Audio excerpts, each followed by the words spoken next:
Episode 12, guys. We made it to episode 12. So, this is another episode of Homestead Shop Talk with Al Lumnah Acres, Ben from Hollar Homestead, and myself, Jason from Sow the Land. And today's topic, we're going to talk about things to think about when designing your homestead. I think this is some of the things that we think about. And I know Al has just came back from a talk of this topic, right, Al? Yes. And first, we're going to talk about our week. I think we're going to make Al go last since this is fresh on his mind. And then we're going to talk about our week, and then we'll go get right into it. So you want to go first, Ben? I actually get to talk about something before it goes on YouTube, which is kind of cool. Nice. So we we're kind of wrapping up the garden. We've been getting our fall/winter stuff planted. Nothing real crazy, just a lot more of the same stuff I feel like I've talked about every week for 12 episodes. Garden stuff. We are planning our classes for this fall and winter for pig butchering workshops that I'm going to teach. I don't have the dates in front of me, but it's going to be one in like the end of November, one in the beginning of December, and then one in the middle of January. So if people are wanting to attend a pig butchering workshop, stay tuned. I'll have the dates probably the next episode of the podcast and on YouTube. And then the thing that I've been dying to talk to everybody about, and I haven't been able to because we've just been waiting. By the time this podcast goes up, we will be sharing what we've been working on. So there's a 1 acre parcel that used to be part of our property way back when, and it got sold off probably about 20 years ago, would be my guess. I haven't looked at the deed, but anyways, it went up for sale 2 weeks ago, and we had the opportunity to buy it, so we bought it. So we are adding an acre of great big old mature trees to our property. I don't know why they ever parceled that little 1 acre out of the property we live on, but it's nice to have it all back together again. I think the only thing that would be cooler is this original parcel we live on used to be 60 acres, and it's just been sliced up over the years and sold off. It'd be kind of cool to have all that back, but I'll take an acre at a time. That works for me. So yeah, we're That's pretty cool. excited. We get to go tomorrow. We get to go sign all the paperwork, making it ours tomorrow morning. I've been dying to tell people about it. It's like, yes, it's such a good feeling. Like it's exciting. That's exciting. So yeah, Yeah. that's the newest development for us. Congratulations. Yeah, thank you. I mean, it's just an acre. It's not like it's 500 acres or anything like that, but I'm excited. So That's a yeah, nice size, though. that's my That's a update. good size. Yeah. Now you'll be able to harvest any timber off it, like if you want to stop make wood out of it. Is there Yeah. plans for that, or is it just gonna are you gonna be pasturing your animals in it? So for right now, I have plans to just move the pigs over there. All of the oak trees are starting to drop all their acorns, and there's some really big oak trees in there, so that would be great for the pigs. Um, and Hmm. then Brett, the middle child, he's 14. He really wants to build a hobbit hole, and it's not just like one little hole. This dude's like drawn up plans. It's like a 3 bedroom hobbit hole. Like it's huge. And Nice. yeah, he wants to do it, so we'll see. I had to sit down and have a talk with him the other day, and His it's like future home. you realize you're probably gonna have to get a job to pay for all the materials for this thing, right? Like this isn't just like a few rocks and sticks. Like this is a massive, like I think after a certain size, it's a domicile, not just a a little fun hole to dig. So I mean, he's planning like lights and running water and stuff like that. So it's like, man, we're gonna have to Wow. Airbnb this Cool. thing. I know. Right. His future house. That'd be So wild. yeah, That'd be awesome So to have some acorns to feed the pigs. Yeah, right from the that's land. that's gonna be nice. To answer your timber question, um, yeah, any timber I want. It does need to be thinned out. There's a lot of trees crowded in there. Honestly, like, I mean, it's just an acre, so it's not like a huge amount of timber, but there are some pretty big trees in there. There's some really nice white pines in there that are, at least 2 feet at like waist high. No. There's some oak trees about that size. There's a couple cedar trees that are about that size. Like, it's pretty good variety. So yeah, if I need lumber, I know where to get it now. Yeah, this week, so funny story. Well, I don't know if it's funny, but it's kind of weird. I went out there one day this week, and it was in the evening, and just to do our evening chores. And I go out there, I drive up there to where the pigs are at, and I'm gonna make sure they have water and stuff. And looking kind of far away, I noticed there's like a bird or like a chicken inside Zeke's water. He's our boar pig, and I thought it was like a dead chicken in his water bowl. We use the rubber water pans, and he was in the bowl. And I was like, what the heck? Like, I've never seen a chicken in his pen before. We have chickens that get out all the time, but I never seen one in there. And I go up further, and it was a hawk. It was a smaller hawk. I mean, not smaller, but I don't know. I guess it was a good size. I mean, it wasn't like a baby or nothing. And it was alive, and it was just like kind of waiting in the water. And it was one of these days where it was super humid out. I think it was last week. Yeah, I think it was last week, and it was just really hot. And I thought, what the heck? Like, and then poor our pig Zeke, you could tell he was thirsty, and that hawk wasn't letting him drink any water. Because he would go up to him, and he like stick his tongue out like in the water, like, come on, let me get some water, man, let me get some water. And that hawk just with his talons or whatever, like, just swipes at him, like his nose. I was like, oh no. Oh wow. And I was like, I didn't know what was happening. But then I noticed that there was a ton of flies around the hawk, just flying around. And I was like, man, something's up with this. Yeah, I don't think he's healthy. Even though he seemed healthy, but I mean, he wasn't flying. He wasn't really moving around. And so I kind of just held back for a minute, just let him be. And then he finally hopped out of the bowl, and he hopped through the electrified netting, and he just kept on like kind of hopping away. Yeah, I think he was kind of getting away from trying to get away from the flies. And then I looked closely. I think one of his legs, it seemed like it was bloody. I could be wrong. It might have been just wet, but he was just kind of hopping away. Like, he would hop away and then stop, look around, and then hop away and then stop. So I don't know. I kind of felt bad. I was almost like, man, should I put him out? Or maybe I should call somebody. I don't know. It was in the evening. It was getting dark, and then finally it kind of went in this bush, and it just didn't come out. And then the next day, I went to look where I last saw him, and he was gone. He was dead. This is kind of weird. Like, I don't know. I wasn't Yeah, that's expecting funny. that. But yeah, I don't know what happened there. And I think it was a hawk, because I always see a hawk flying around, and crows always chasing it away. Um, and I bet you that's what that hawk was. Poor Zeke. He wanted water so bad. Uh, but yeah, so that happened. What else? So really, pretty much all this week, I've been trying to redo our website. And I'm trying to bring everything on our website, like as far as like hats that I sell, t-shirts, everything else is on there, but or things that I make, because usually I use the Etsy.com, and that's a great resource. But what I find is that on Etsy, all my sales are I'm driving all my sales.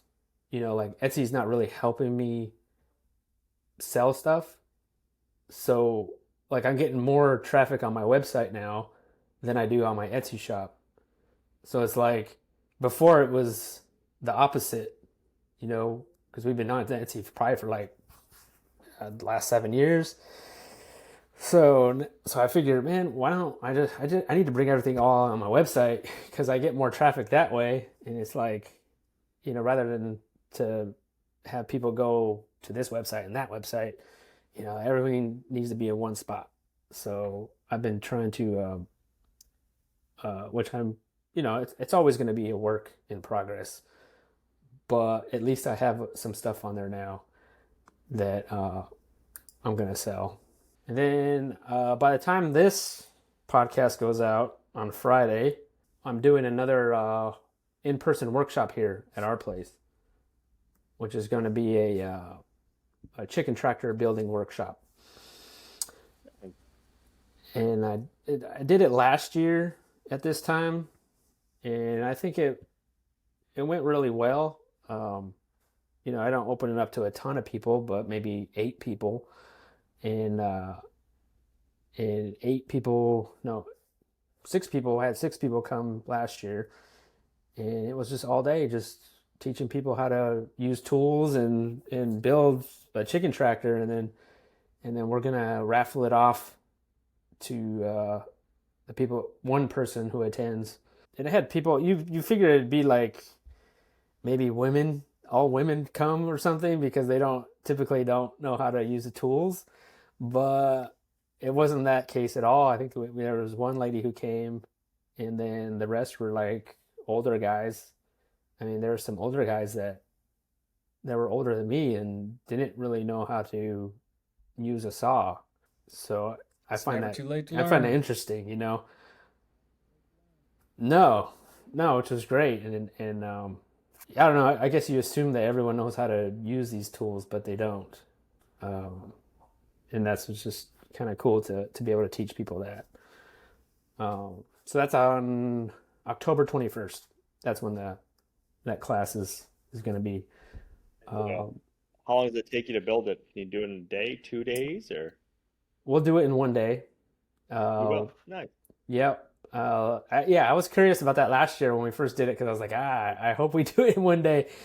But we finished. We started at 9 a.m. and we were done by 4. Oh, that's not bad. And we even broke for lunch. Took them on a little mini tour around our place. And it wasn't like we were trying to hurry up. It made it like a nice kind of relaxing day. Hopefully people still want it, It's always nerve-wracking when you post a workshop because you're like, well, what if I don't sell any tickets? You're Right. kind of putting yourself out there, and if you don't sell tickets, then you kind of feel like, oh man, it kind of sucks, but I guess you don't know until you have that try. same feeling. Yeah. Oh yeah. I know. It's just like I'd hate to. I mean, I sell one ticket. Like I'd hate to, sell just one ticket, but maybe not. That's what I thought last year, and I ended up selling like 6 tickets, which is great. I mean, it's perfect for a workshop like that. Honestly, if So, I was yeah, going just to a doing that. workshop and I was the only guy there, that'd be awesome. Right. Oh yeah, for sure. I mean, that'd be one-on-one time there, and then you'd take home the chicken tractor. It's kind of scary though. Like you said, you're putting yourself out there. And then if if you're buying everything to make the chicken tractor, like when we did pig butchering workshops, we had hand-hewn farm out. You already commit to everything and you have the expenses out. It's like, oh, if this doesn't sell or if I don't get enough sales in, it's not going to pay for itself kind of thing. Yep. So it's definitely like, ooh, Right. you're taking a chance. Yeah, you want it to at least pay for itself. I mean, that's Yeah, Right. at least break the even. reality. I mean, the reality is, yeah. I mean, we want to make money still. This is our business, but breaking even would be all I hope for. Also, I don't need another chicken tractor, Like, I'm not building this for me. Ben could use one, I think. Ben already built his I've got chicken tractor. Yeah, Yeah, I just built 2 of them over the past 2 weeks, so I'm good. That's the one we're gonna build, Ben. The one that I have with the rounded top. Oh man, it's awesome. I'm glad I stole that idea from you. Well, it's the Siskovich, John Siskovich style. Uh, But but the then I arch also was got your take the. on it, wasn't it? Oh yeah, just that changed, and but then I also got the chick lift. I got them to um, do a giveaway. I guess you could say they're one of our sponsors for the event. uh, they're gonna That's send me a good. couple of chick lifts to give away. Man, that's worth the price of the class right there. Those things are a lifesaver. We're gonna feed people. Like, I mean, it's a full day of doing it. So Yeah, the food alone, that's worth it right there. Home cooked yeah. food from the homestead. Now we're just gonna go to McDonald's. Nice.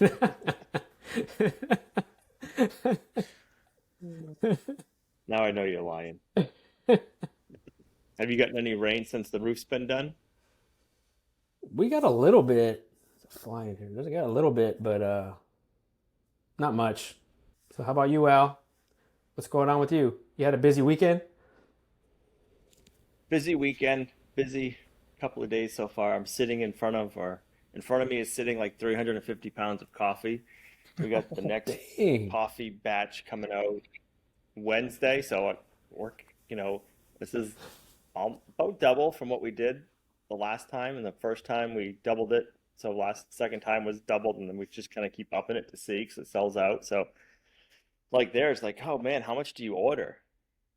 Yeah. You don't want to. I don't want to be. I mean, I love coffee, but I don't want to be sitting on coffee forever. All right. So it smells good. You got any dark roast yet? Not yet. We are working on that right now. We have some beans.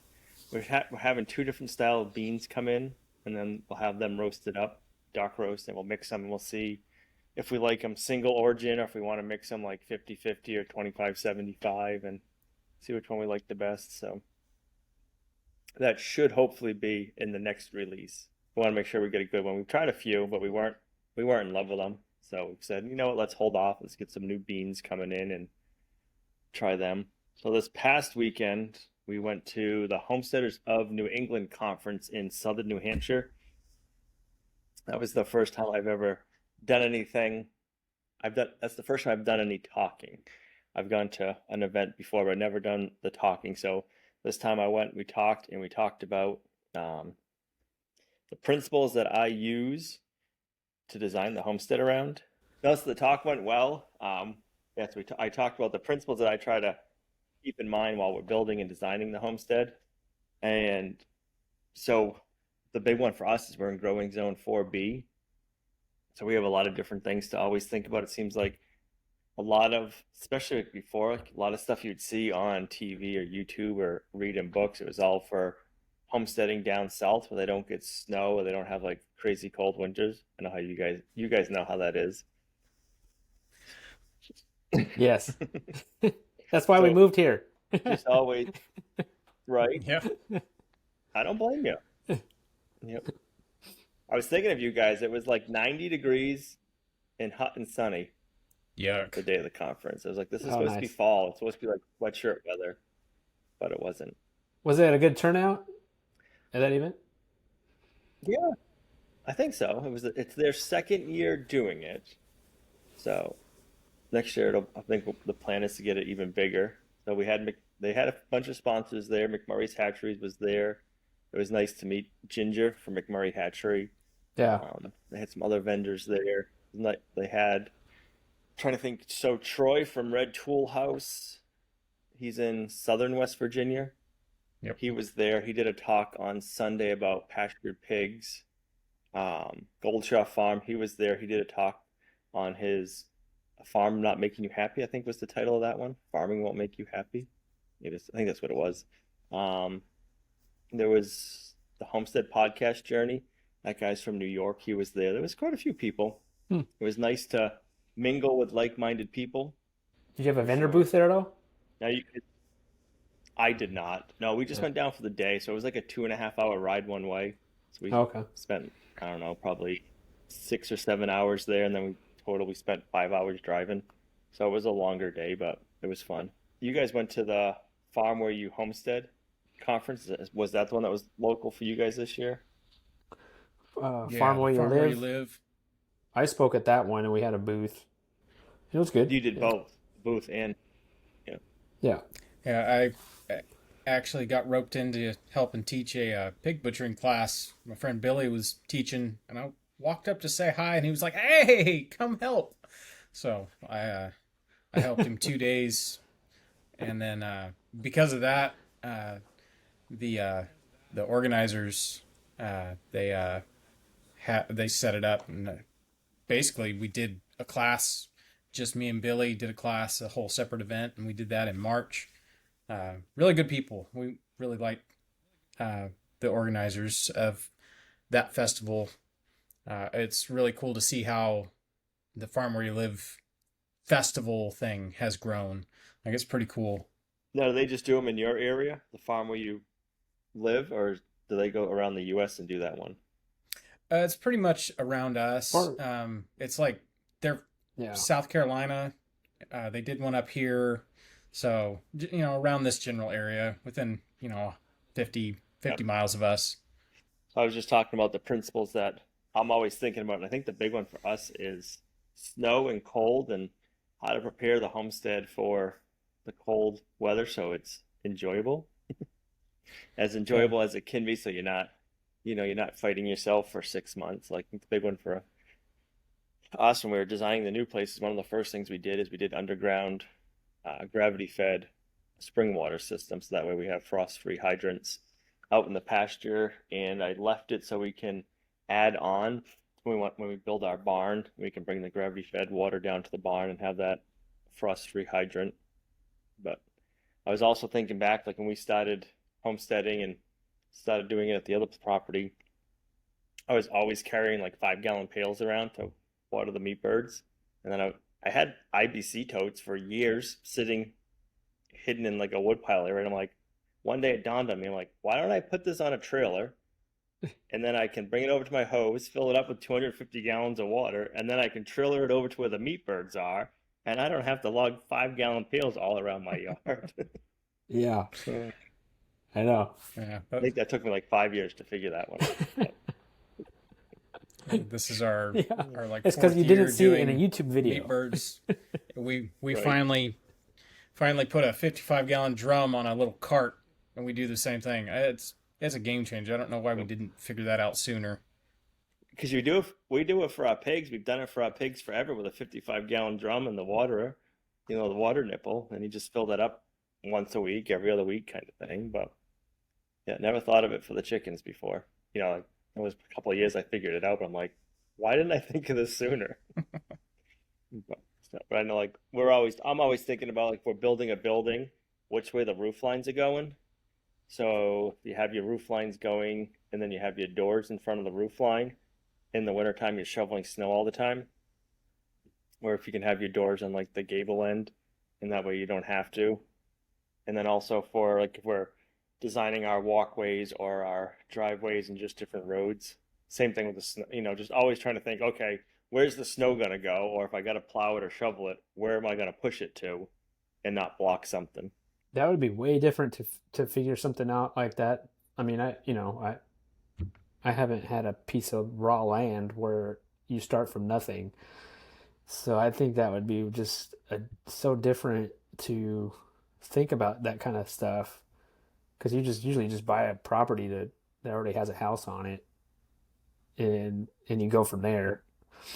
But do you think that, like I say, someone just starting out and they're looking for land?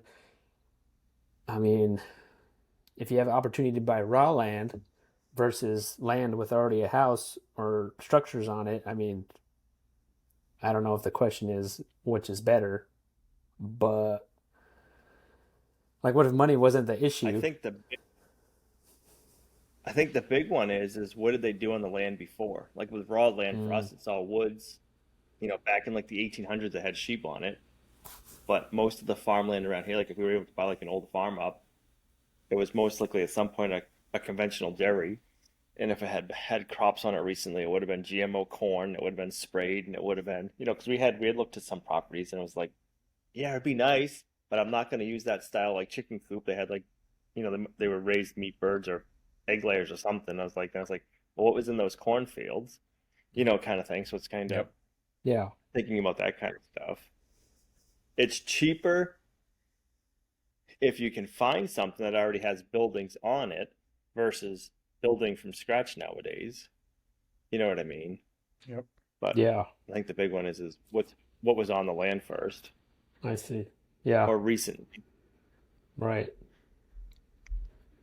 Because if it did have all that stuff, Like you, then then it would probably be better just to buy the raw land.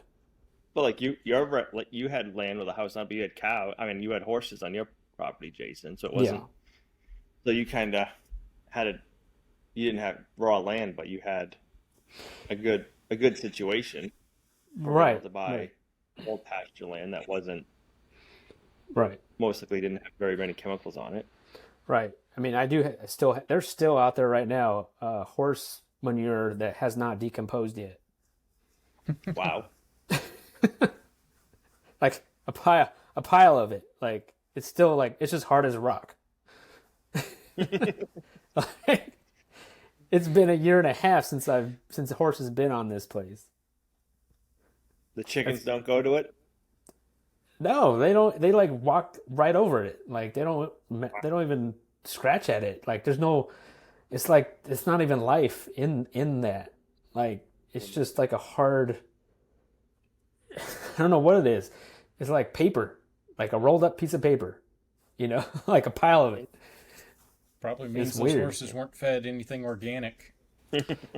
Yeah, or they're aren't. I mean, I don't know anything about horses, but aren't they pumped with like a lot of chemicals, like dewormers and stuff like that?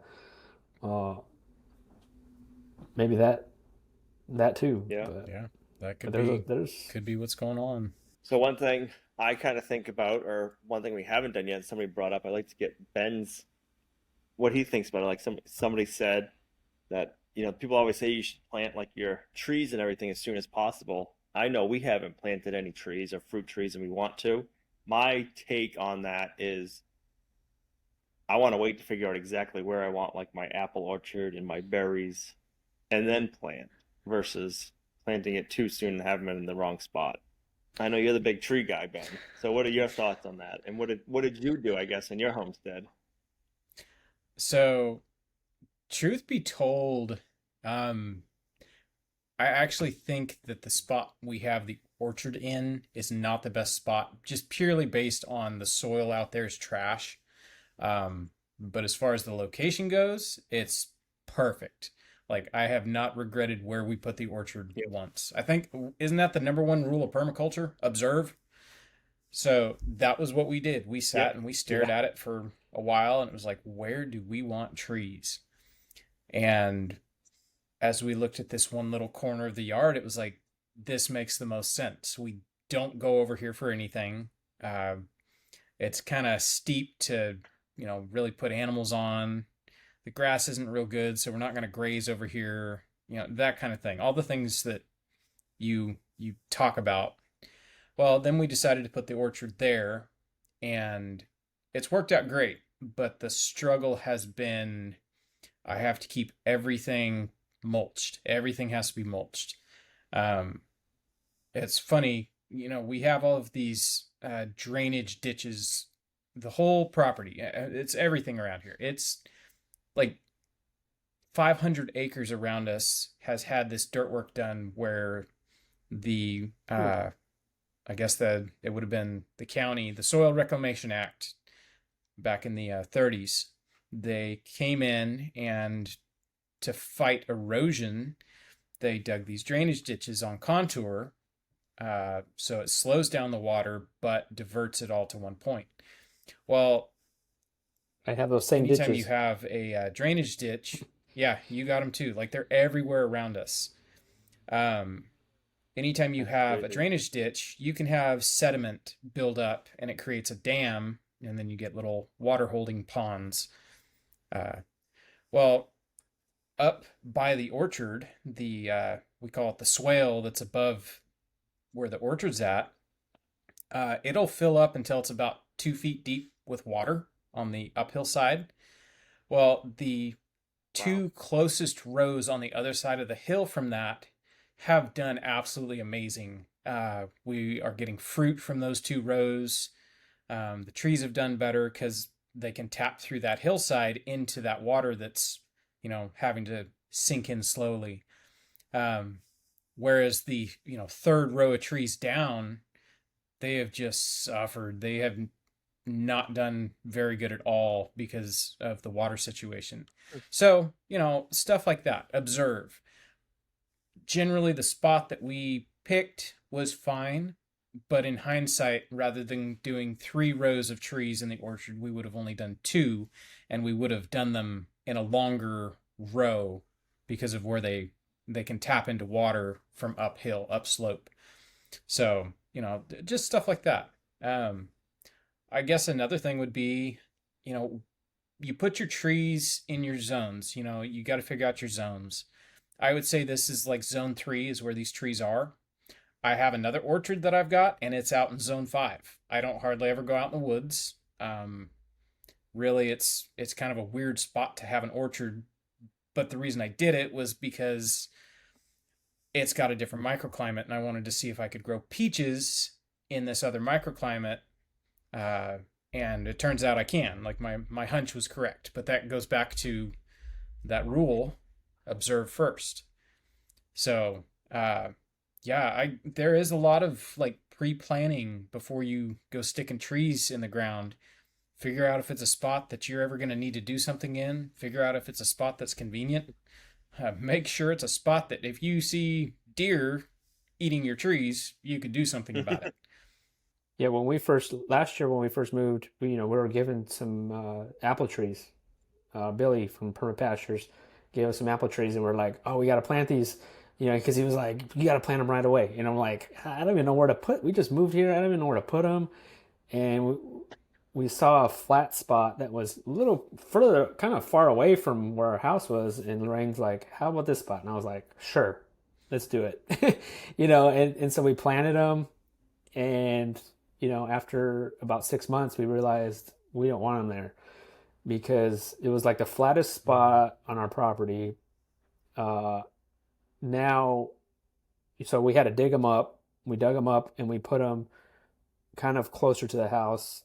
Um, but they're on that contour, what you just mentioned, Ben, and they seem to be doing fine there. And it's kind of on a hill, and now where they were on that flat area, that's where we planted that huge our watermelons and squashes and stuff, and Big old, big old another reason garden. why we moved them because we had our yeah, we have big old garden because it's a flat area, and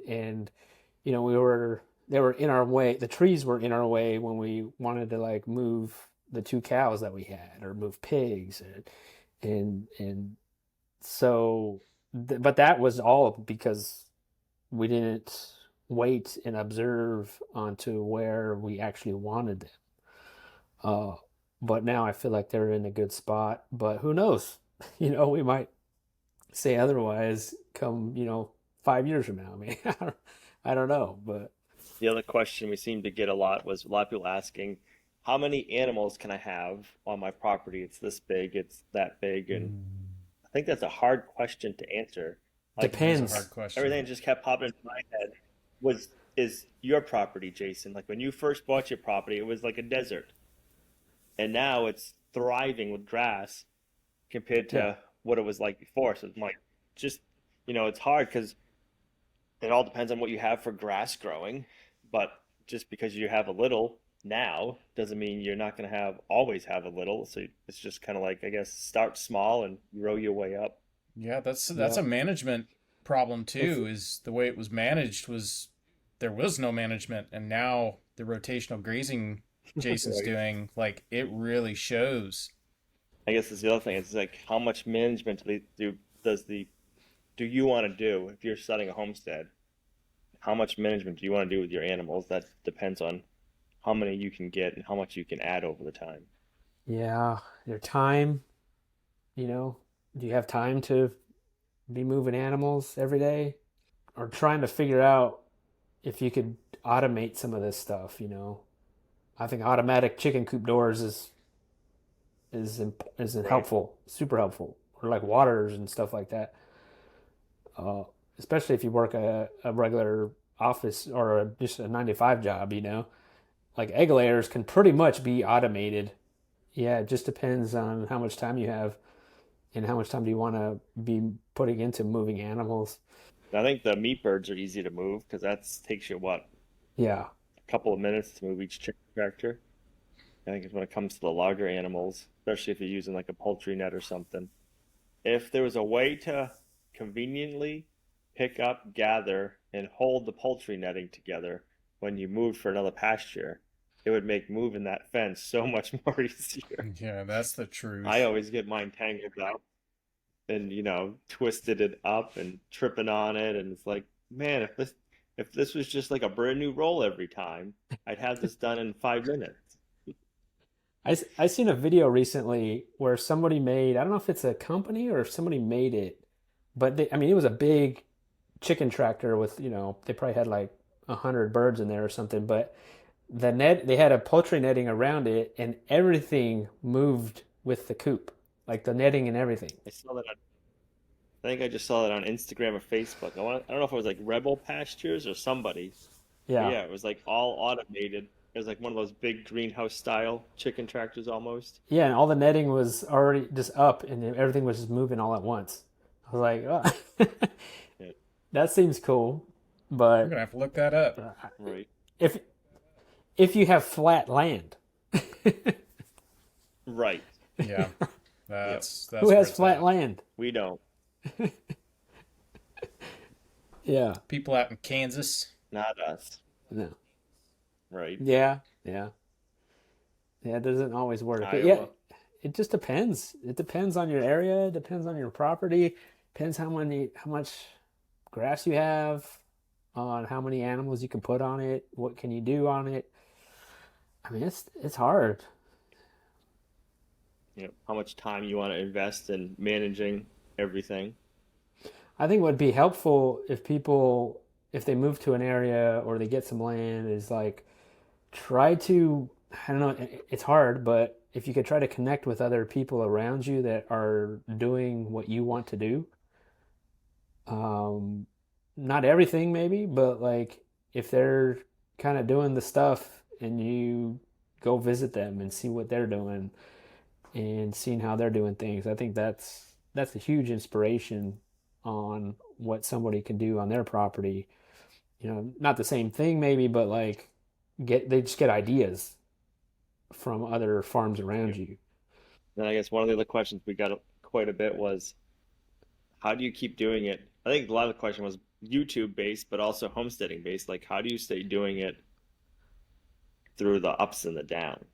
And I just went back to, you got to know your why, like why you got into doing what you're doing, because you're gonna have your good days, you're gonna have your bad days, and there's days you don't want to get up and get out of bed and keep on keep on doing stuff, but you have to. So If you you've kind of got gotta dig livestock, deep you've and got dead stock. I quit drinking, so I have to deal with it completely now. No, you know what? Some truth be told, I have been very, very burned out this past year. We've had a lot going on. Part of the reason we got rid of the cow was because it was just like I was starting to hate homesteading, and I finally had to like stop and admit to myself, why am I doing this? Well, we got into this to grow our own food and be a little more in control of what we put in our bodies. And whereas the cow is nice, like it's really nice having all of this, it's kind of the straw that is breaking the camel's back. And so, back to that, the why, it was like, well, we have a source to get good raw milk. We can go back to doing that. And if we want to get a cow later, we will. Like this year, we have too many yep. pigs. Like that is plain and simple. We have too many pigs on this property, but it's all right. We get to teach classes on how to butcher. I get to sell off piglets, all that stuff. Like it all comes out in the wash. We actually were talking to someone today the animals don't get a day off. If you feel like you want a day off, homesteading, you don't get to just take a day off. You can kind of set it up to where it's automated, like we were just talking about with waters and, stuff like that, automatic doors. But generally, you don't get a day off. Those animals need to eat. Those animals need you to take care of them. If you lock an animal up in a pen, you are on the hook for that animal's well-being. So, I guess really what it comes down to is how streamlined can you make it? How can you make it run without you if needed? And, for us, it's really, it's the automatic waters. It's the great big drum waters with, 55 gallons that'll last a week. It's having the feed in a good location to where I don't have to haul it, from the top of the property down to the bottom and back up to the top again. It's just all those little things that you have to figure out how to make work for your homestead and you. And then having a family too, having family that's with you, that they can do it as well. Having a movable chicken coop that my wife can move. If I can't, she could do that. Or now my 11-year-old, she could do it too. Yep. So not just doing it where, I have to do it. I don't have to do it, if something happens. But yeah, it really goes back to your why. Like, you got to really want it, and you just got to keep moving forward. You're going to have bad days. You're going to have good days. I mean, that's just part of the whole deal. It's not going to always be rainbows and unicorns. Right. I know sometimes I think about too, like, hey, when I used to work a normal 9 to 5, life wasn't always great then either. Nope. Or you were miserable, you didn't want to be doing that anymore. So it's like, sometimes you just always think the grass is always greener on the other side, and you just got to give yourself a reality check Yep. also.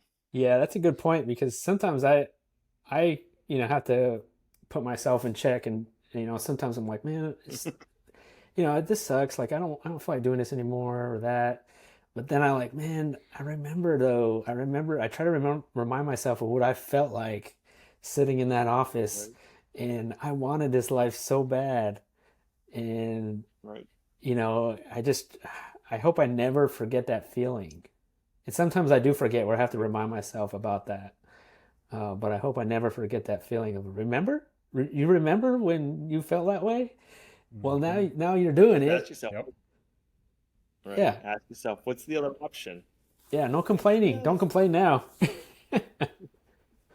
So Yeah. I think we could That talk was about good. this topic for a long time. Um, Yeah, I think so too. this could probably be like a part two somewhere. But yeah, I think Seriously, like a 10-part miniseries. yeah. No, this was a fun one. I like this talk. Yeah, I appreciate everyone listening and watching these podcasts. Thank you so much. We enjoy doing these podcasts, and if you're listening to us to iTunes, make sure you give us a review. And if you're watching us on YouTube, give us a thumbs up and let us know how we're doing. And we appreciate you guys, and hope everyone has an awesome week. And we will see you next Friday. Thank you for watching. Bye. Thanks, See you guys. guys.